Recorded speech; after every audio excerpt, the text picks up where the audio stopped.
ఈ సమయంలో జీవం గల దేవుని సన్నిధికి కూడి వచ్చినటువంటి దేవుని పిల్లలైన మీ అందరికీ దేవుని దాసులైన నేను వందనాలు తెలియజేస్తున్నాను.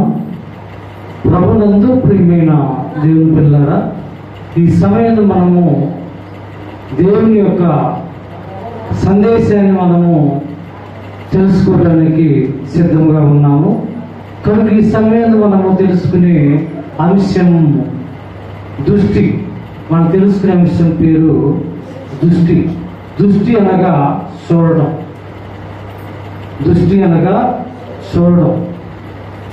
ఈ చూడడం వల్ల ఈ లోకంలోని ప్రతి ఒక్క జీవకోటి ప్రాణులు అవి జీవించగలుగుతున్నాయి. అవి వాటి యొక్క జీవన మనుగడ పొందుతూ ఉన్నాయి. కనుక ఈ యొక్క సృష్టిలోని జీవించే ప్రతి ఒక్క ప్రాణికి దృష్టి అనేది చాలా ప్రాముఖ్యమైనది. ఎందుకంటే ఏ ప్రాణి కూడా ఈ దృష్టి అనేది లేకపోతే, ఈ చూడటం అనేది లేకపోతే అది జీవన మనుగడ సాగలేదు. కారణం ఏంటంటే, మనం ఒకసారి కళ్ళు మూసుకున్నట్లయితే మనకి ఎలా కనపడుతుంది? చీకటి కనపడుతుంది. కనుక మనము ఏమన్నా చేయగలుగుతామా? మనము ఈ దృష్టి అనేది ఒక కనుసూపు అనేది లేకపోతే మనం ఏమి కూడా చూడలేము. ఈ యొక్క దృష్టి అనేది చాలా ప్రాముఖ్యమైనది. ఈ సమయంలో మనము ఈ యొక్క దృష్టిని గురించి మనము కొన్ని రెండు విషయాలు మనం తెలుసుకోబోతూ ఉన్నాము. దేవుని దృష్టిని గురించి, ఇంకా దేవుని దృష్టి ఎవరి మీద ఉన్నది అనే అంశాన్ని గురించి మనము తెలుసుకోవడానికి మనం సిద్ధంగా ఉన్నాము. మొదటిగా మన చూడట్లయితే ఏబు గ్రంథము 24వ అధ్యాయము 21-22 వచనాల్లో మనం లేఖనం ద్వారా మనము చదువుతున్నాము.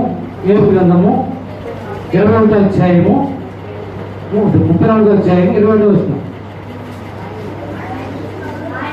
ఆయన దృష్టి నరుల మార్గం మీద ఉంచబడి ఉన్నది. ఆయన వారి నడతలన్నీ కనిపెట్టి చూపుతున్నాడు. చాలా ఇక్కడ మనం చూసినట్లయితే ఏబు గ్రంథం 34వ అధ్యాయము 21-22 చదివినట్లయితే ఇక్కడ మనము దృష్టిని గురించి మనం చూసినట్లయితే దేవుడు ఆయన చూస్తున్నాడు. మన దేవుడు ఏమై ఉన్నాడు? చూచుతున్న దేవుడు.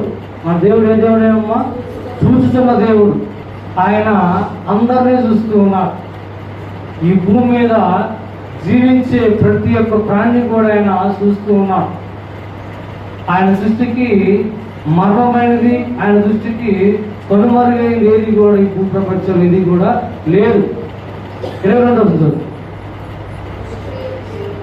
దుష్క్రియలో చేయువాడు ఏంటమ్మా? దాక్కునకు చీకటైనను గాఢంధకారమైనను ఏది కూడా లేదు. చాలా మనం ఈ మాటను బట్టి మనం ఆలోచించినట్లయితే దేవుని దృష్టి అనేది చాలా పవర్ఫుల్. ఎందుకు ఈ మాట చదువుతున్నానంటే, మనుషులైన మనము ఈ భూమి మీద మన యొక్క దృష్టికి కొంత పరిమితి ఉంటుంది. ఎంతవరకు మనం చూడగలమో అంతవరకే మనం చూడగలం. కానీ దేవుని దృష్టిని మనం ఆలోచించినట్లయితే ఆయన దృష్టికి పరిమితి లేదు. ఆయన మనుషులుగా మనము ఎక్కడ ఉన్నప్పటికీ దేవుడు మనం ఏం చేస్తాడు? చూస్తాడు. ఇదే విషయాన్ని ఇక్కడ 22వ వచనంలో ఏమన్నాడు? మరో అదేమాట, దుష్క్రియలు చేయువారు దాక్కునకు చీకటైనను గాఢంధకారమైనను లేదు. ఎందుకంటే వారు ఎక్కడ దాక్కున్నప్పుడు కూడా దేవుడు ఏం చేస్తాడు? చూస్తాడు. అంటే మనం నమ్ముతున్న ఒక దేవుడు ఏమై ఉన్నాడంటే ఆయన చూసే దేవుడు. ఏమై ఉన్నాడమ్మా? చూసే దేవుడై ఉన్నాడు. కనుక మనం ఈ సమయంలో మనం దృష్టి గురించి మనం చూసినట్లయితే ఈ లోకంలోని ఎన్నో జీవప్రాణులు ఉన్నాయి. నాడు మనం చూసినట్లయితే పక్షి జాతికి చెందినటువంటి కొన్ని ప్రాణులు ఉన్నాయి, కొన్ని జంతువులు ఉన్నాయి. ఇంకా మనుషులు ఉన్నారు, ఇంకా మనకి హాని కలిగించే ఒక మృగాలు ఉన్నాయి, ఇంకా పాములు ఉన్నాయి. ఇవన్నీ కూడా ఈ భూమి మీద జీవిస్తున్నాయి. అయితే అవన్నీ కూడా వాటి యొక్క జీవనమానంగా ఎలా సాగిస్తున్నాయంటే దృష్టిని బట్టి. అవునా కాదు? ఎందుకంటే ఈ కళ్ళు దృష్టి లేకపోయినట్లయితే మనము ఈ భూమి మీద మనము పోషించుకోగలుగుతామా? ఏమి కూడా చూడలేము. ఇలాంటి మనము చూడగలగడం వల్ల మనం ఏమవుతున్నాము? జీవించగలుగుతున్నాం. అలా జీవించడమే కాకుండా మనం జీవన మనుగడను సాగించగలుగుతున్నాం. ఎందుకంటే కళ్ళు లేని వారు ఎక్కడికి కూడా వెళ్ళలేరు. వెళ్ళగలుగుతారమ్మా? ఎందుకంటే వారు ఏమి కూడా చూడలేరు. ఈలో కూడా మనసు ఉంటే ఎన్నో జీవరాశులు ఉన్నాయి, కానీ అవి నువ్వు మనం పరిశీలినట్లయితే వాటి యొక్క కళ్ళు దృష్టి ఎలాంటిదంటే అవి కొన్ని మాత్రమే చూడగలవు, అన్నీ చూడలేవు. కొన్ని జీవరాశులైతే అవి వెలుగున్న మార్పులు మాత్రమే చూడగలుగుతాయి. కొన్ని జీవరాశులైతే అవి వెలుగున్నప్పుడు చూడగలుగుతాయి, చీకటిలో కూడా అవి చూడగలుగుతాయి. కనుక మనము లేఖన ధర్మాలు ఉంటే దృష్టి విషయంలో అయితే దేవుడు దృష్టి విషయంలోని ఒక్కొక్క జీవరాశికి ఒక్కొక్క రకమైనటువంటి ఈ యొక్క కనుసూపుని పెట్టి ఉన్నాడు. మనము లేఖన ద్వారా మనము చూసినట్లయితే మనకు కను దృష్టితోనే కొంత మాత్రమే మనం చూడగలుగుతాం, కానీ మనము అంతా మనం చూడలేము. ఎక్కడంటే మన కళ్ళతోనూ మనం కొంత ప్రదేశం వరకు మనం చూస్తాం. కారణం ఏంటంటే మన కను దృష్టికి ఏమైంది? పరిమితుంది, అంత మించి మనం చూడలేము. ఉదాహరణ మనం చూడలేదు, ఇక్కడ నుంచున్నాం అనుకోండి, ఈ చుట్టుపక్కల ప్రదేశం వరకే మనం చూడగలుగుతాం. ఎక్కడ జరుగుతుందో మనం చూడలేము. కానీ దేవుడి దృష్టికి పరిమితి లేదు. ఆయన అంతటను అందరినో కూడా దేవుడు చూడగలరు. దేవుడి దృష్టికి ఎవరు కూడా తప్పించుకోలేరు. ఎందుకంటే మనుషులుగా మన దృష్టికి కనబడనిది ఏదైతే ఉందో అది కూడా దేవుడి దృష్టికి కనపడుతుంది. కారణం ఏంటి? మనం నమ్ముతున్న దేవుడు ఆయన చూస్తున్న దేవుడు. ఆయన దృష్టిలోని ఎవరు కూడా తప్పించుకోలేరు. ఎవరు తప్పించుకోగలరమ్మా? ఎవరు కూడా తప్పించుకోలేరు. చూద్దాం. దృష్టిని గురించి మనసున్నట్లయితే ఇంకా బైబిల్ గ్రంథంలోని చాలా మంది భక్తులు దేవుని యొక్క కను దృష్టిని బట్టి వారి కూడా ఒక అనుభవాన్ని, చాలా విషయాల్ని గ్రంథం ద్వారా వారు బయటపరిచారు. మనం మొట్టమొదటి చూసినట్లయితే అపోస్తలుడైన పౌలు గారు ఎబ్రిలో ఉన్నటువంటి ప్రభు సంఘానికి ఒక విషయాన్ని తెలియపరుస్తూ ఆ యొక్క విషయంలోనే ఆయన దేవుని యొక్క కను దృష్టిని గురించి కొన్ని విషయాలు ఇక్కడ బయటపరిచారు. చూద్దాం. ఎబ్రిల పత్రిక 4వ అధ్యాయము 13వ వచనం. త్వరగా ఎబ్రిల పత్రిక 4వ అధ్యాయం 13వ వచనం. మరియు ఆయన దృష్టికి కనబడని స్పష్టము ఏదీ లేదు. చాలా మంది ఎలా అనుకుంటారంటే, చాలా మంది పొరపాటు చేసే వాళ్ళు పిల్లులంటే మనస్తత్వం కలిగి ఉంటారు. పిల్లి ఏమనుకుంటారంటే పాలు తాగుతుంటే నన్ను ఎవరు కూడా చూడాలనుకుంటారు. అలాగే చాలా మంది మనస్తత్వం ఏమి ఎలా ఉంటుందంటే నన్ను ఎవరు కూడా చూడలేదు అనుకుంటారు. కానీ ఒక విషయం మనం జ్ఞాపకం చేసుకోవాలి. మనుషులుగా మన ఇంట్లో ఉన్నటువంటి ఒక స్త్రీ ఒక భర్తను మోసం చేయొచ్చు, ఒక పురుషుడు తన యొక్క భార్యని మోసం చేయొచ్చు, భార్య భర్త ఇద్దరు కూడా పిల్లలను మోసం చేయొచ్చు. కానీ దేవుని దృష్టికి తప్పించుకునే మానవుడు ఎవరో కూడా లేడు. కారణం ఏంటంటే దేవుడు మనకంటే ఒక మెట్టు పైన ఉన్నాడు. ఆయన అందరినో కూడా ఆయన చూస్తూ ఉన్నాడు. ఆయన యొక్క దృష్టిని మరవడం అనేది అది ఎవరి వల్ల కాదు. ఉదాహరణకైతే చీకటిలో ఉన్నవాళ్ళు వెలుగులో ఉన్నవారిని మోసం చేయొచ్చు, కానీ దేవుని ఎవరో కూడా మోసం చేయలేదు. ఎందుకంటే నీవు నీ భర్తను మోసం చేయొచ్చు, భర్తగా ఉన్న నీవు నీ భార్యను మోసం చేయొచ్చు, కానీ దేవుణ్ణి మోసం చేయలేదు. ఎందుకంటే దేవుడు చూస్తూ ఉన్నాడు. ఇదే విషయాన్ని ఇక్కడ ప్రభు సంఘానికి ఇక్కడ పౌలు గారు తెలియపోస్తే ఏమన్నాడు? ఇక్కడ ఎప్పుడు పత్రిక 4:13 మరియు ఆయన దృష్టికి కనపడని స్పష్టం అంటే ఆయన కనపడని ఏది కూడా లేదు.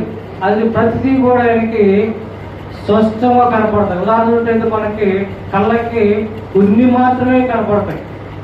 అవునా కాదు? కొన్ని కనపడిన మనం ఏం చేస్తుంటాం, భూతద్దంలో చూస్తాం. కానీ దేవునికి సమస్తం కూడా ఆయన కనపడతాయి. కారణం ఏంటంటే ఆయన సృష్టికర్త. ఈనాడు భూమి మీద ఉన్న ప్రతి ఒక్క ప్రాణిని కూడా సృష్టించింది ఎవరు? దేవుడే. నిన్ను సృష్టించింది ఎవరు? దేవుడే. నన్ను సృష్టించింది ఎవరు? దేవుడే. ఈ భూమి మీద ఉన్న వారినందరూ కూడా సృష్టించింది ఆయనే. అందుకని ఆయన దృష్టి ఏమైంది? ఆయన దృష్టి ద్వారా ఆయన ఏం చేస్తున్నట్టు చూస్తూ ఉన్నాడు. ఇదే విషయాన్ని అన్నాడు. ఏమన్నాడు ఇక్కడ?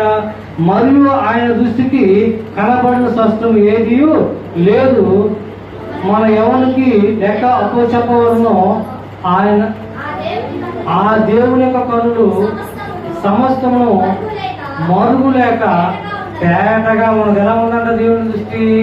తేటగా ఉన్నది. మనకు కను దృష్టితోని కొంత మాత్రమే మనం చూడగలుగుతాం, కానీ అంతా మనం చూడలేము. కానీ దేవుని యొక్క దృష్టి ఎలా ఉందంట? తేటగా ఉన్నది. అంటే ఆయన సమస్తం కూడా చూడగలరు. దేవుని దృష్టికి మరుగైనది ఏది కూడా లేదు. ఆయన సమస్తం కూడా ఆయన చూడగలరు. మనం వినాల్సినట్లయితే కొన్ని జీవులు ఏం చేస్తుంటాయంటే అవి వెలుగున్నప్పుడు చూడగలుగుతాయి. కొన్ని జీవులు అవి వెలుగులోనైనప్పటికీ చీకటిలోనైనా అవి చూడగలవు. ఉదాహరణకు అయితే పిల్లి ఉంటుంది అనుకోండి.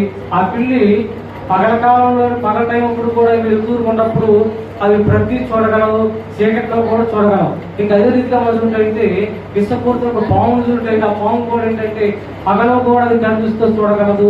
నువ్వు చీకటిగా ఉండి గాఢాంతకరంగా ఉన్నప్పుడు కూడా ఆ యొక్క పాములు స్పష్టంగా చూడగలవు.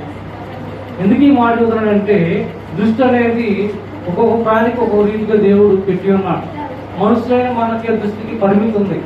మనం వెలుగులో మాత్రమే చూడగలం. కానీ ఈ భూమి మీద చాలా జీవరాశులు ఉన్నాయి. అవి ఏం చేస్తుంటాయి అంటే అవి వెలుగులోనైనప్పటికీ చీకటిలోనైనప్పటికీ అవి చూడగలం. కనుక మన యొక్క దృష్టికి అనేది పరిమితి ఉన్నది. మన దృష్టికి ఈ లోకంలో చూసినటువంటి ప్రాణులకి దృష్టికి పరిమితి ఉంది. కానీ దేవుడి దృష్టికి ఏమి లేదు, పరిమితి లేదు. అదంతా కూడా తేటగా ఆయన దృష్టికి కనపడుతూ ఉన్నది. ఇంకా మన దృష్టికి మనం చూసినట్లయితే మనము ఇలాంటి సంవత్సరానికి 360 రోజులని మనం లెక్కేస్తాం. ఇంకా మనకి నెలకు వచ్చేసి మనము 30 రోజులని చూస్తూ ఉంటాము. ఇంకా మనము ఫిబ్రవరి నెల వచ్చేస్తే 25 రోజులు వస్తాయి. ఇంకా డిసెంబర్ నెల వస్తే మనకు 31 రోజులు వస్తాయి. ఇంకా మన చూడైతే వారంకి వస్తే 7 రోజులు ఉంటాయి. కనుక ఈ మాటలు ఎందుకు తెలియపరుస్తున్నానంటే మన దృష్టిలోనే కాలములు సమయములు ఒకలా ఉన్నాయి, దేవుడి దృష్టికి కాలము సమయంలో మరొకలా ఉన్నాయి. అది ఏమిటో మనం చూద్దాం. 2 పేతురు రాసిన పత్రిక 3వ అధ్యాయము 8వ వచనంలో ఈ మాట రాయబడి ఉన్నది. 2 పేతురు రాసిన పత్రిక 3వ అధ్యాయం 8వ వచనం. ప్రియులారా, ఒక సంగతి మర్చిపోబడి ఏమనగా ప్రభువు దృష్టికి ఒక దినము 1000 సంవత్సరం వలెను, 1000 సంవత్సరములు ఒక దినము వలె ఉన్నది. చాలా మనుషులే మనం ఏం చేస్తూ ఉంటాము, మన దృష్టిని బట్టి మనము ఏం చేస్తూ ఉంటామంటే మన యొక్క ఆలోచన బట్టి సంవత్సరానికి 360 రోజులు లెక్కేస్తాము. ఇంకా నెలకు వచ్చేసి ఒక్కొక్క నెల 25 రోజులు వస్తాయి, ఒక్కొక్క నెల 30 రోజులు వస్తాయి, ఒక్కొక్క నెల వచ్చేసి 31 రోజులు వస్తాయి. ఇంకా వారానికి వచ్చేసి 7 రోజులని మనము అనుకుంటాం. కానీ మనము మన దృష్టికి మన లెక్క ఒకలా ఉన్న, దేవుని దృష్టికి ఆయన యొక్క లెక్క మరొకలా ఉన్నది. ఆయన దృష్టికి ఎలా ఉన్నది? ఇక్కడ అపోస్తలుడు పేతురు తెలియపరుస్తాడు. ఏమన్నాడు? ప్రియులారా, ఒక సంగతి మర్చిపోకుడి అన్నాడు. ఏం మర్చిపోకూడదు అన్నాడు? ప్రభు దృష్టికి ఒక దినము ఎలా ఉన్నదంట? 1000 సంవత్సరము వలె ఉన్నదంట. ఇంకా 1000 సంవత్సరములు ఎలా ఉన్నాయంట? ఒక్క దినం వలె ఉన్నాయి. కనుక మనం తెలుసుకోవాల్సింది ఏంటంటే మనుషులైనటువంటి మన దృష్టి వేరు, దేవుని యొక్క దృష్టి వేరు. ఎందుకంటే దేవుని దృష్టికి కనపడనది ఏది కూడా లేదు. దేవుడు తన కను దృష్టితోనూ సమస్తం కూడా ఆయన చూస్తూ ఉన్నాడు. ఆయన మనందరం కూడా ఆయన చూస్తూ ఉన్నాడు. కనుక ఆయన దృష్టికి ఎవరు కూడా తప్పించుకోలేరు. సామెతల గ్రంథము 5వ అధ్యాయము 21వ వచనం. సామెతల గ్రంథము 5వ అధ్యాయము 21వ వచనం. నరుని మార్గములను యెహోవా ఎరుగును, వారి నడతలన్నీ ఆయన గుర్తించిన సారము. చాలా మంది ఏం చేస్తూ ఉంటారంటే ఎదుటి మనిషి యొక్క దృష్టిని మళ్ళేస్తారు. అవునా కదా? ఉదాహరణ అయితే ఒక మనిషి ఇంకొక మనిషిని మోసం చేసే విషయంలోని ఏం చేస్తుంటారంటే దృష్టిని మలుస్తారు. కానీ ఇక్కడ లేఖనం వచ్చినట్లయితే నువ్వు మనుషుల దృష్టిని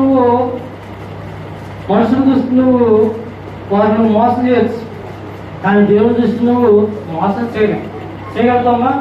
ఎందుకంటే దేవుని ఒక దృష్టి ఎలా ఉన్నదంటే అది తేటగా ఉన్నది. ఆయన దృష్టికి స్పష్టమైనది ఏది కూడా లేదు. ఆయన దృష్టికి ప్రతి కూడా ఎలా ఉందంట? తేటగా ఉన్నదంటున్నాడు. ఇంకా అధ్యానికి సొలొమోను దేవుడే ఉన్నాడు, నరుని మార్గములు యెహోవా ఎరుగును. చాలా మంది ఏం చేస్తుంటారంటే మోసం చేసే వాళ్ళు ఏం చేస్తుంటారంటే వారు వెళ్ళేసాడు ఒక ప్రదేశానికి, వాళ్ళు చెప్పేది వేరే ప్రదేశానికి గురించి చెబుతారు. అవునా కదా? ఇది మా మనుషుల యొక్క స్వభావం. అందును బట్టి వాళ్ళని ఉద్దేశించి ఇక్కడ అధ్యాయంలో సొలొమోను ద్వారా దేవుడు ఏం మాట్లాడుతున్నారు? నరుని మార్గము యెహోవాకు ఎరుగును, వారి యొక్క నడతలన్నీ ఆయన గుర్తించు. ఎందుకంటే దేవునికి సమస్తం కూడా తెలుసు. దేవునికి తెలియని దేవుడు ఉందమ్మా? ఏది కూడా లేదు. ఎందుకంటే ఆయన యొక్క దృష్టిని మనసుతం అనేది మానవుడికి జ్ఞానానికి సరిపోదు. ఎందుకంటే నువ్వు గాఢాంధకారంలో ఉన్నప్పుడు కూడా ఆయన ఏం చేస్తారు? నిన్ను చూస్తాడు.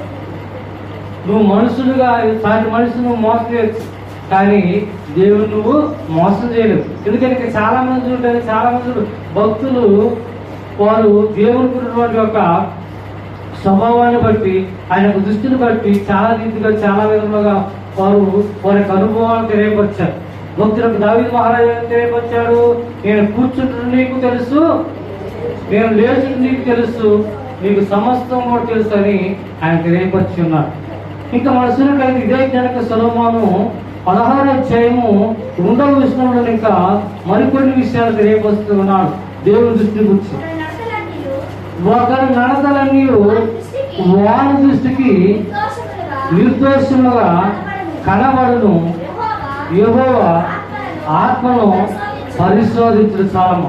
చాలా మంది ఏం చేస్తుంటారంటే వారి దృష్టికి నేను మంచివాడిని, నేను నడుస్తున్న మార్గము సరైనది, మాత్రం నేను మంచివాడిని యొక్క భ్రమలో ఇలాంటి మనుషులు బ్రతుకుతూ ఉన్నారు. అవునా కాదు? అందుకని వారిని ఉద్దేశించి ఇక్కడ జనక సొలొమోను ద్వారా ఏమో మాట్లాడుతున్నాడు? ఒకరి నడతలన్నీ వారి దృష్టికి నిర్దోషముగా కనబడును. ప్రతి ఒక్క మనుషుడు కూడా ఏమనుకుంటాడు? ఎదుటివాడు తప్పుడోడు, నేనే మంచివాడు అంటారు. అవునా కదా? చెడ్డవాడితో సైతం కూడా వాళ్ళలో వచ్చే ఒక ఆలోచన ఏంటి? నేనే కరెక్ట్, నా యొక్క ఆలోచనే కరెక్ట్ అని ఆలోచిస్తారు. అలాంటి వారిని ఉద్దేశించి ఇక్కడ దేవుడు ఏమన్నాడు? ప్రతి ఒక్క ఆత్మను ఆయన ఏం చేస్తున్నాడు? పరీక్షిస్తూ ఉన్నాడు. ఈ గ్రంథకర్త ద్వారా ఏమని తెలియపరచబడింది? ఆయన యొక్క ఆత్మ ఏం చేస్తుందంటే ప్రతి ఒక్కరిని కూడా పరీక్షిస్తూ ఉన్నాడు. నువ్వెంత వాడు అయినప్పటికీ, ఏ స్థితిలో ఉన్నప్పుడు కూడా ఆయన ఏం చేస్తాడు? నిన్ను చూస్తూ ఉన్నాడు కనుక మనము ఎలా ఉండాలంటే, దేవుని విషయంలో ఎలా ఉండాలంటే మనం జాగ్రత్తగా ఉండాలి. ఎలా ఉండాలి? మనము జాగ్రత్తగా ఉండాలి. ఉదాహరణకి ఒక తాగుబోతు భర్త ఒక భార్యకు ఉన్నాడు అనుకోండి, అవి ఏం చేస్తున్నది? ఆ భర్త ఇంటికి వచ్చేటప్పుడు జాగ్రత్తగా ఉంటుంది. ఒక స్కూల్లోని స్టూడెంట్ ఉపాధ్యాయుని బట్టి దృష్టిని బట్టి జాగ్రత్తగా ఉంటాడు. అలాగే మన సృష్టించిన ఒక సృష్టికర్త మనకంటే ఒక మెట్టు పైన ఉన్నాడు. ఆయనకి సమస్తం కూడా సాధ్యం. ఎందుకంటే ఆయనకు మరుగైనది భూప్రపంచం ఏది కూడా లేదు. ఆయన మనకంటే ఒక మెట్టు పైన ఉన్నాడు కనుక మనం ఎలా ఉండాలంటే, మనము దేవుని యొక్క దృష్టిని బట్టి మనం ఎలా ఉండాలంటే మనం తగ్గించుకోవాలి, మన యొక్క స్వభావాలు మార్చుకోవాలి. ఎందుకంటే ఆయన మనం ఏం చేస్తున్నాడు? ఆయన చూస్తూ ఉన్నాడు. ఆయన చూస్తూ ఉన్నాడు కనుక మనము ఎవరో చూడలేదు, కానీ మనం ప్రవర్తించే వాళ్ళకు దేవుడు మనం ఏం చేస్తాడు? శిక్షిస్తాడు. అందుకని మనము ఎంత ఎదిగినప్పుడు కూడా మనం ఎలా ఉండాలంటే ఒదిగి ఉండాలి. నన్ను ఎవరో చూడలేదు కానీ యొక్క భ్రమలో మన బ్రతికి మనం గొప్పలో పోయామనుకోండి, దేవుడు ఏం చేస్తాడు? వెంటనే శిక్షిస్తాడు. నేను చాలాసార్లు చెప్పాను, మళ్ళా చెబుతున్నాను. ఒక రాజు ఉన్నాడు, నెబుకద్నెజరు. ఈ యొక్క రాజు ఆయన ఎలాంటి పొరపాటు చేయాల. ఆయన ఏం చేస్తున్నాడంటే, ఒకనొక రోజు ఆయన యొక్క భవంతులో కూర్చొని, ఆయన కూర్చొని తన యొక్క ప్రకారాలన్నీ కూడా చూసుకొని తను చూసి మురిసిపోతూ ఉన్నాడు. ఏ విషయంలోని? తన యొక్క మనసులో మురిసిపోతూ ఉన్నాడు. ఆ విషయం ఒక తెలుసమ్మా, తెలుసా? ఎందుకంటే నీ యొక్క మనసులో ఒక భావం కూడా దేవుడు తెలుసు, దేవుని దృష్టికి ఏది కూడా తెలియదు. కానీ దేవుడు ఏం చేశాడు? వెంటనే ఆయన్ని శిక్షించాడు. మీరు చాలా పాఠ్య పుస్తకాలను కూడా చదివారు. దేవుడు వెంటనే ఏం చేశాడు? ఆయనకి కొమ్ములు కలుగు చేశాడు, పక్షి యొక్క గోళ్ళని కలుగు చేశాడు, వికృతమైన యొక్క ఆకారాన్ని కలుగు చేశాడు. ఏ ప్రజలైతే ఎన్నుకున్నారో అదే ప్రజల చేత ఆయన ఊరు బయటికి పంపించడం అనేది జరిగింది. కనుక ఈ మాటలు ఎందుకు చెబుతున్నానంటే, దేవుని యొక్క మంచితనాన్ని మనం ఎప్పుడు కూడా చాటకంతరంగా తీసుకోకూడదు. ఎందుకంటే దేవునికి సమస్తం కూడా సాధ్యం, దేవునికి అసాధ్యమైనది ఏది కూడా లేదు. అందుకని దేవుడు మనం చూస్తూ ఉన్నాడు కనుక నువ్వు ఏ స్థితిలో ఉన్నప్పుడు కూడా, నువ్వు ఎంత గొప్పవాడిగా ఉన్నప్పుడు కూడా నువ్వు ఎలా ఉండాలి? తగ్గి ఉండాలి. ఇది నా మాట కాదు, దేవుని మాట చూద్దాం. ఆయన దృష్టికి ఎలా ఉండాలి? అక్కడ యాకోబు గారు రేపు వస్తున్నాడు. యాకోబు రాసిన పత్రిక 4వ అధ్యాయము 10వ వచనంలో ఈ మాట రాయబడి ఉన్నది.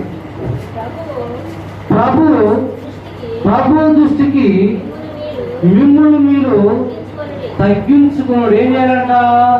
దేవుని యొక్క దృష్టికి మనం ఏం చేయాలంటే తగ్గించుకోవాలి. యేసుక్రీస్తు వారు కూడా ఇదే మాట చెప్పాడు. ఏమన్నాడు? తను తగ్గించుకున్నవాడు హెచ్చించబడును, తను హెచ్చించుకున్నవాడు తగ్గించబడును అన్నాడు. అందుకని మన ప్రభు దృష్టికి ఎలా ఉండాలి? నీకు భవంతులు ఉండొచ్చు, కారులో ప్రయాణించే ఒక భాగ్యం నీకు ఉండొచ్చు, ఇంకా నీకు సమస్తం కూడా కలిగి ఉండొచ్చు. కానీ నువ్వు ఎలా ఉండాలి? ప్రభు దృష్టి కంటే ప్రభు చూస్తున్నాడు కనుక ఆయన కను దృష్టి నువ్వు ఎలా ఉండాలంటే తగ్గింపు స్వభావం కలిగి ఉండాలి. నువ్వెంత మాత్రం కూడా గర్వించకూడదు, అతిశయానికి పాల్పడకూడదు.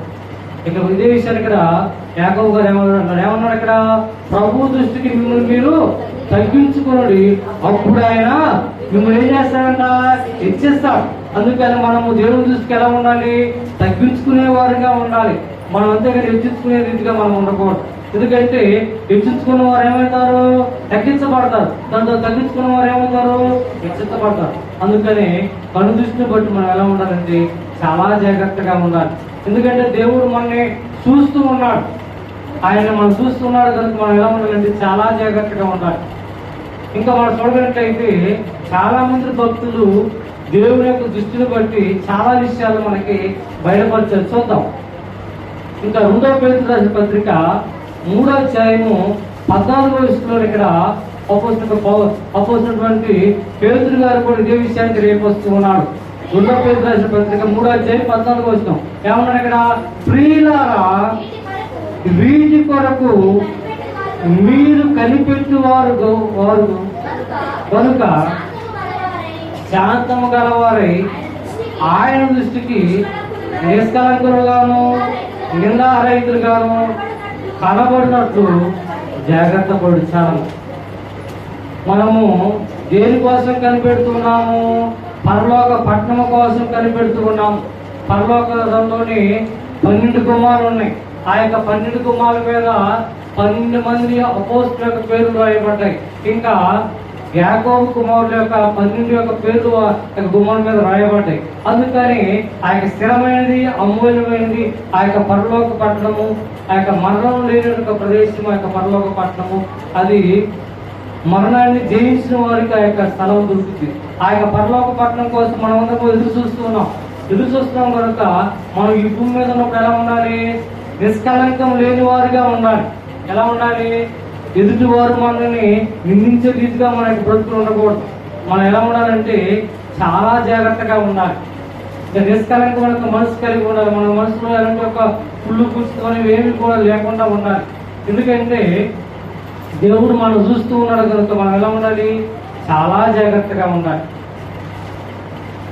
చాలా జాగ్రత్తగా మనం ఉండడానికి మనం ప్రయత్నం చేయాలి. ఎందుకంటే సమస్తం కూడా ఎవరి సోదరులో ఉన్నది? దేవుని యొక్క సోదరులో ఉన్నది. నువ్వు నేను మనమందరం కూడా ఎవరి సోదరులో ఉన్నాము? దేవుని యొక్క సోదరులో ఉన్నాం. కనుక మనము మనుషుల దృష్టికి ఇటు దేవుని దృష్టికి మనము యోగ్యమైన వాటి గురించి మనం ఆలోచించాలి. ఎందుకు యోగ్యమైన వాటి గురించి మనం ఆలోచించాలంటే మనం ఎవరు అంటే దేవుని యొక్క బిడలం. దేవుని చేత దేవుని యొక్క కుమారుడు ద్వారా మనము ఏర్పాటు చేయబడిన జనాంగం. కనుక మనం ఎలా ఉండాలి? ప్రత్యేకమైన జనాంగంగా మనం ఉండాలి. అలా జనంగా ఉండాలంటే దేవుడు మనం చూస్తున్నాడు కనుక మన యొక్క అలవాట్లు మన యొక్క పద్ధతులు ఎలా ఉండాలి? ప్రత్యేకంగా కనపడాలి. అంటే మనుషుల దృష్టికి ఇటు దేవుని దృష్టికి ఎలా ఉండాలి? వేగమైన వాటి గురించి మనం ఆలోచించాలి. వేగమైనవి ఏంటి? మంచి వాటి గురించి మనం ఆలోచించాలి. ఎందుకంటే మన యొక్క దృష్టికి అనుగుణంగా మనం ప్రవర్తించామనుకోండి, అలా మనం ప్రవర్తించడం వల్ల ఏమైంది? దేవుని యొక్క నామము అవమానపరచబడింది. ఉదాహరణకి అయితే నువ్వు దేవుని సన్నిధికి వచ్చి నీ దృష్టితో దేవుని సన్నిధిలో గడిపి అదే దృష్టికితోనే నువ్వు ఇంటికి వెళ్ళిపోయిన తర్వాత ఎవరి మీద పడితే వారి మీద నువ్వు దుర్భాషలు ఆడేవనుకోండి, ఎందుకంటే ఏమైంది? దేవుని యొక్క నామం అనేది అవమానపరచబడింది. అందుకని దేవుడు ఆయన దృష్టితో చూస్తూ ఉన్నాడు కనుక మనం ఏం చేయాలంటే ఈ భూమి మీద ఉన్నప్పుడు మనం జాగ్రత్తగా ఉండాలి. ఇంకా మనుషుల దృష్టికి దేవుని దృష్టికి యోగ్యమైన వాటిని మనము వాటి విషయంలో శ్రద్ధగా ఉండాలి. ఎందుకంటే మనం ఏదైనా పని చేస్తున్నాం అనుకోండి, ఆ విషయం ఎలా ఉండాలి? చాలా జాగ్రత్తగా ఉండాలి. కొన్ని పనులు చూసినట్టయితే ఇవి లోకానికి భిన్నంగా ఉంటాయి. ఆ యొక్క పనులు మనం కూడా చేస్తున్నాం అనుకోండి, చాలా మంది ఏమంటారు? ఏమైనా క్రైస్తవురాలు కదా, దేవునికి బిడ్డ కదా, ఏమి ఈ పని చేస్తుందని అంటారు.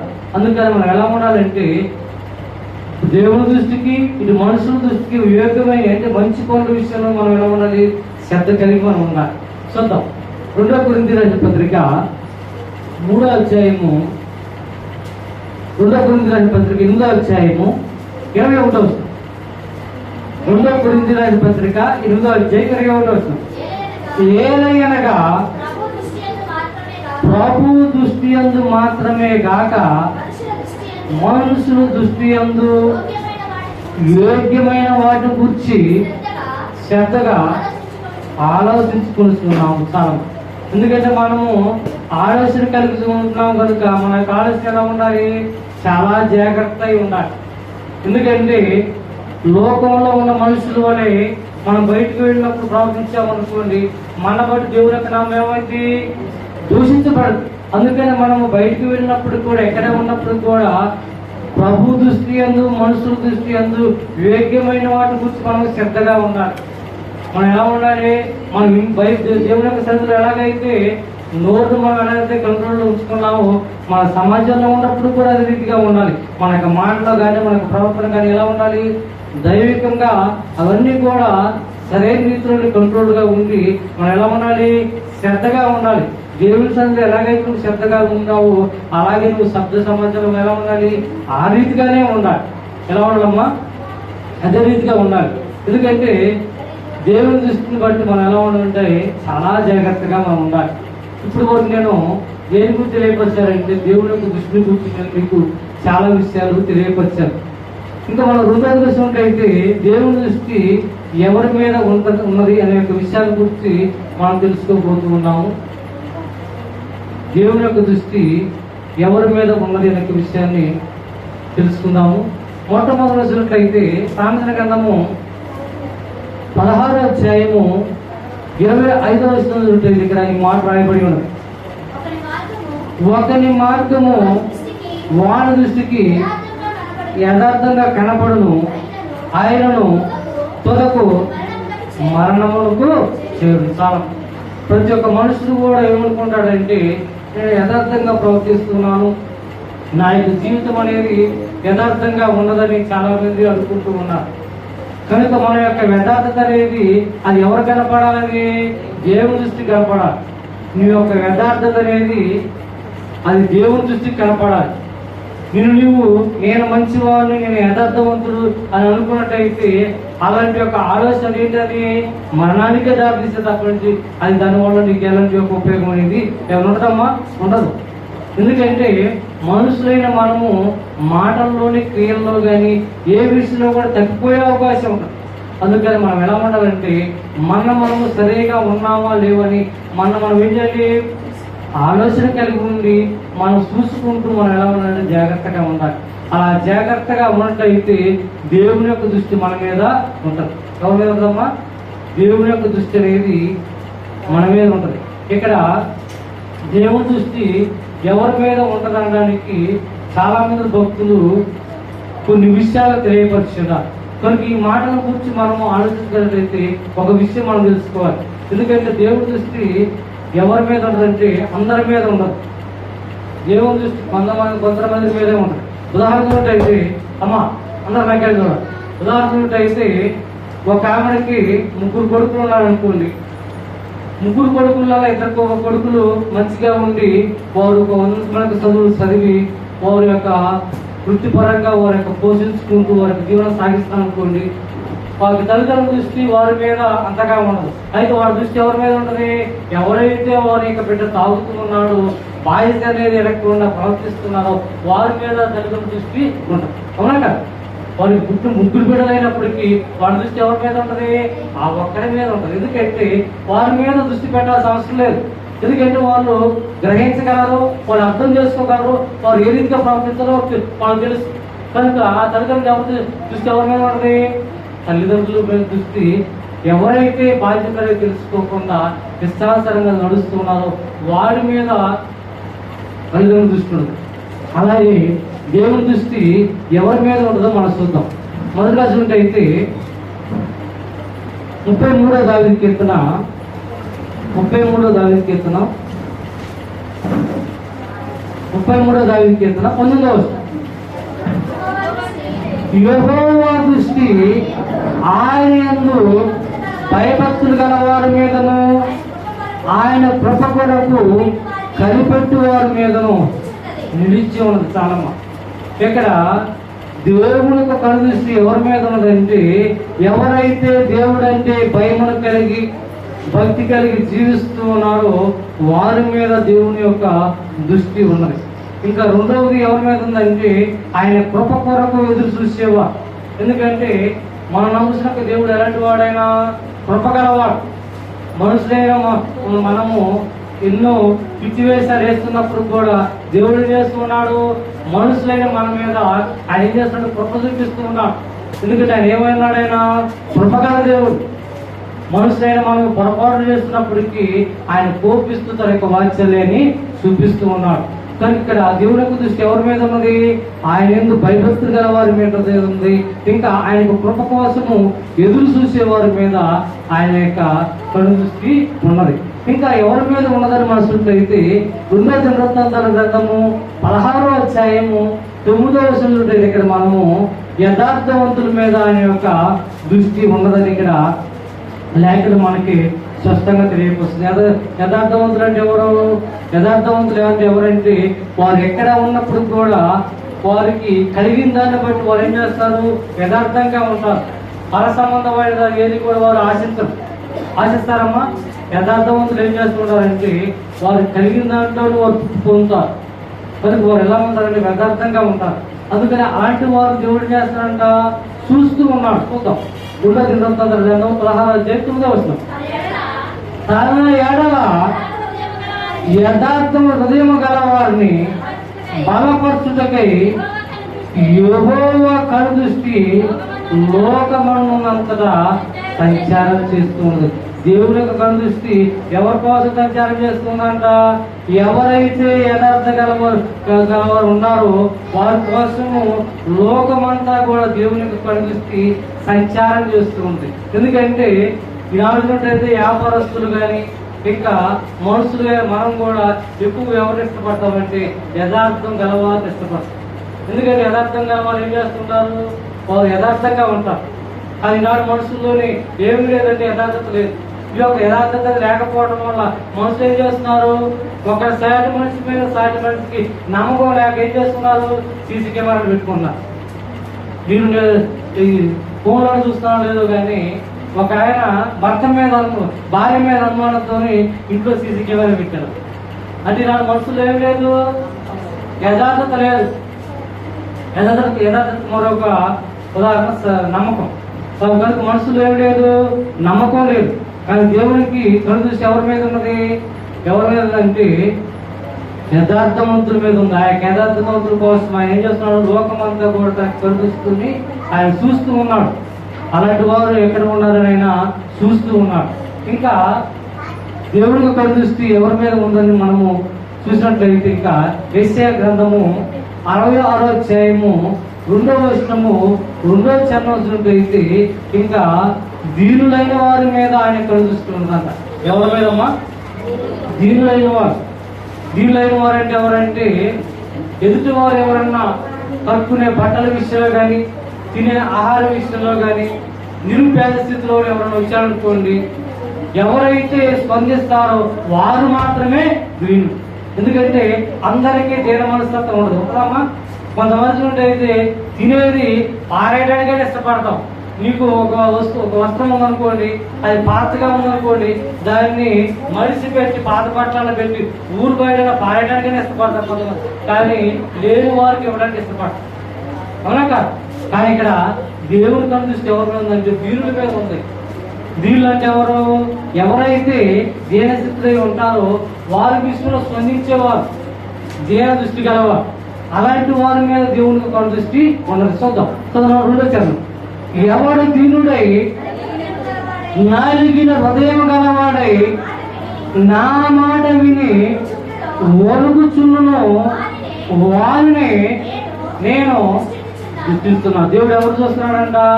ఎవడే దీనుడై ఉండి అంటే తను తగ్గించుకొని దీన మనస్తత్వం కలిగి ఉండి దేవుని యొక్క మాట విషయమై వణుకుతూ ఉన్నాడు. వాడు దేవుడు ఏం చేస్తున్నాడంట? వారిని దేవుడు వారి మీద తన యొక్క దృష్టిని ఉంచుతూ ఉన్నాడంట. ఇంకా మనసున్నట్లయితే ఇంకా దేవుని యొక్క దృష్టి ఇంకా ఎవరి మీద ఉందని మనం మనసున్నట్లయితే ఇంకా సామెతల గ్రంథము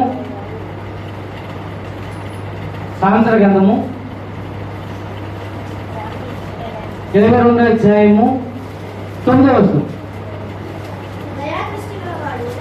దయా దృష్టి గలవాడు తన ఆహారమును కొంత దరిద్రుడికి ఇచ్చును, అట్టివాడు దీవెనలు చాలమ్మ. ఇంకా దేవుని దృష్టి ఎవరి మీద ఉంటుందంటే ఎవరైతే తమకు కలిగినది ఉన్నదో ఆ కలిగిన దాన్ని ఎవరైతే లేమిస్తులో ఉన్నారో వారికి ఇచ్చినట్లయితే వారిని బట్టి దేవుడు ఏం చేస్తాడంట? దీవించడమే కాకుండా ఆయన కను దృష్టితో వారిని చూస్తాడు. మనుషులైన మనలోని చాలా మందిలో ఏమి లేదమ్మా, దయా దృష్టి లేదు. ఎందుకంటే మనుషులు ఏమి లేదంటే దయా దృష్టి లేదు. మనుషులు ఏమన్నది? స్వార్థం ఉంది, అసూయ ఉన్నది. ఎదుటి వారికి ఇస్తే నాకేంటి, వాడికి ఇవ్వకపోతే ఇస్తే ఏంటి, నాకు ఇవ్వకపోతే ఏంటి అనే మనస్తత్వంలో మనుషులు ఉన్నారు. అందుకని మనుషులు ఏం చేస్తున్నారు? ఏదైనా తినేస్తుంది అనుకోండి, అది దాన్ని సమయానికి ఎవరన్నా వేరే స్థితిలో ఉండి ఆహారం కోసం తీసుకెళ్ళి వచ్చారనుకోండి, అవి పారేయడానికి వాళ్ళు ఇష్టపడతారు కానీ వాళ్ళు పెట్టడానికి ఇష్టపడతారు. ఇంకా బట్టల విషయంలో కూడా అంతే. అవునాక? అందుకే ఇక్కడ నేను సులభమనే ఉన్నాడు, దయా దృష్టి గలవాడు తన ఆహారమును కొంత దరిద్రునికి ఇచ్చినట్టు వాడు ఏమవుతాడంట?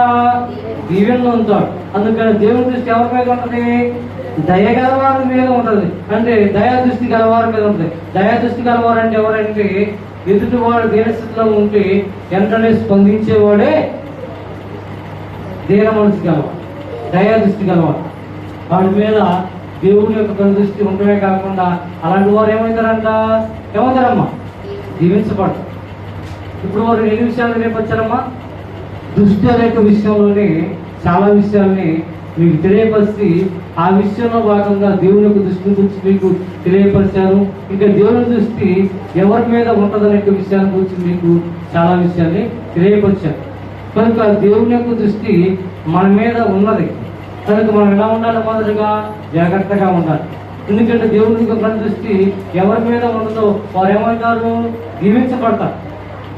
కనుక మనం ఈ భూమి మీద మనం జీవిస్తున్నాం కనుక మనం ఎలా ఉండాలంటే చాలా జాగ్రత్తగా ఉండాలి. ఎందుకంటే దేవుడు తన కను దృష్టితోని ఆయన అందరినీ కూడా చూస్తూ ఉన్నాడు. ఆయన కను దృష్టికి మర్మమైనది ఈ భూమి మీద ఏది కూడా లేదు. అందుకని మనం ఎలా ఉండాలంటే చాలా జాగ్రత్తగా ఉండాలి. చివరికి ఒక మాట చెప్పుకుందాం, తెలుసుకుందాం, చూద్దాం. చివరిగా ఇర్మియా గ్రంథము 26వ అధ్యాయం 14. ఇర్మియా గ్రంథము 26వ అధ్యాయము 14. ఇదిగో నేను మీ వశంలో ఉన్నాడు. దేవుడు ఎక్కడున్నాడు? మన వశంలో ఉన్నాడు, మనకి సమీపంగా ఉన్నాడు. ఆయన మనకు కనపడ్డ కానీ మనకు కావాల్సినవి కూడా ఇస్తూ ఉన్నాడు. చూద్దాం. మీ దృష్టికి ఏది మంచిదో, ఏది యుక్తమైనదో అది నాకే చేయుడి అన్నాడు. ఎందుకంటే దేవుడు ఆయన చూస్తూ ఉన్నాడు కనుక, ఆయన యొక్క చూస్తూ ఉన్నాడు కనుక ఆయన ఏం చేస్తాడు? నీకు ఏది ఇవ్వాలో అది ఇస్తాడు. ఆయన యొక్క దృష్టిని బట్టి ఆయన ఏం చేస్తాడు? ఆయన ప్రతిఫలం ఇస్తాడు కనుక ఆయన చూస్తూ ఉన్నాడు కనుక ఆయన చూసే విధానాన్ని బట్టి ఇర్మియా గ్రంథం చేత ఆయన ఏమన్నాడు? ఇదిగో నేను మీ యొక్క వశమును ఉన్నాను, మీ దృష్టికి ఏది మంచిదో, ఏది యుక్తమైనదో అది నాకు చేయుడి అన్నాడు. ఎందుకు ఈ మాట అన్నాడంటే, మనుషులైన మనము ఎలా ప్రవర్తించాలన్నది, ఏ రీతిగా నడుచుకోవాలన్నది ఆ యొక్క స్వేచ్ఛను మన దేవుడు ఏం చేశాడు? ఇచ్చాడు కనుక మనం ఎలా ఉండాలి? చాలా జాగ్రత్తగా ఉండాలి. సామెతల గ్రంథం 16వ అధ్యాయం 1వ వచనంలో ఏమి రాబడింది? హృదయాలోచనలో మనుషుని వశము చక్కగా ప్రత్యుత్తరముచ్చుట యెహోవా వల్ల కలుగును అనే యొక్క మాట రాయబడి ఉన్నది. అందుని బట్టి మనకు దేవుడు ఈ దృష్టిని ఇచ్చాడు. ఈ దృష్టిని మనము ఎలా మనం దీన్ని చూసుకోవాలంటే, ఈ యొక్క మనసుకి అనుగుణంగా ఈ యొక్క దృష్టిని మనము దీన్ని మడుచుకోవాలి. ఎందుకంటే మనకు దృష్టి ఎక్కడికైతే వెళుతుందో అక్కడ మనం వెళ్ళామనుకోండి, అప్పుడే మన పత్రము స్టార్ట్ అవుతుంది. నేను చాలాసార్లు చెబుతున్నాను, మరలా చెబుతున్నాను. ఏంటంటే కన్నుడిని కాడ మనిషి వెళ్ళకూడదు, మనుషుల్ని కాడ మనిషి వెళ్తాడు. దానివల్ల మనిషి ఏమవుతాడు? పతనం అవుతాడు. అందుకని దేవుడు మనం చూస్తున్నాడు కనుక మన దృష్టికి ఏది మంచిదో అదే చేయుడని ఇక్కడ దేవుడు తెలియపరుస్తుంది. అంటే ఆయన స్వేచ్ఛను మనకి ఇచ్చాడు. ఆయన స్వేచ్ఛను దేవుడు మనకి ఇచ్చాడు కనుక దేవుడి యొక్క స్వేచ్ఛను మనం ఏం చేయాలి? నిర్లక్ష్యం చేయకూడదు. సాంద్రత 16 అదే మాట ఉంది. హృదయ ఆలోచనలో మనుషుని వశం. ఎందుకంటే దేవుడు ఆ స్వేచ్ఛను మనకి ఇచ్చాడు కనుక మన దేహము, మన యొక్క శరీరము అని ఇవన్నీ కూడా మనకి అనుకూలంగా మలుచుకొని దేవుడు చూసి మనము యొక్క దేహాన్ని అభ్యంతరపరచుకోవచ్చు. ఎందుకంటే దేవుడు నిన్ను సృష్టించడంలోనే దేవుని యొక్క ఒక ఉద్దేశం ఉన్నది. ఆ యొక్క ఉద్దేశాన్ని మనం నెరవేర్చాలంటే మన దృష్టి ఎలా ఉండాలి? దేవునికి అనుగుణంగా ఉండాలి. మన దృష్టి ఎలా ఉండాలమ్మా? దేవుని దృష్టికి అనుగుణంగా ఉండాలి, మనుషుల దృష్టికి కూడా అనుగుణంగా ఉండాలి. ఎందుకు ఈ మాట చదువుతున్నానంటే మళ్ళా చదువుతున్నాను. నీ కన్నుల కాడ నీ మనసు వెళ్ళకూడదు. నీ మనసు అయిన కాడ ఏమైంది? నీ యొక్క పాదాలు అవుతాయి. అక్కడ నువ్వేమైంది? నీ యొక్క పత్రం అనేది స్టార్ట్ అవుతుంది. అందుకని చివరికి ఇంకొక మాట చెప్పి నువ్వు చేస్తాను. సామెతల గ్రంథము 4:25 వస్తుంది. ఏముంది ఇక్కడ?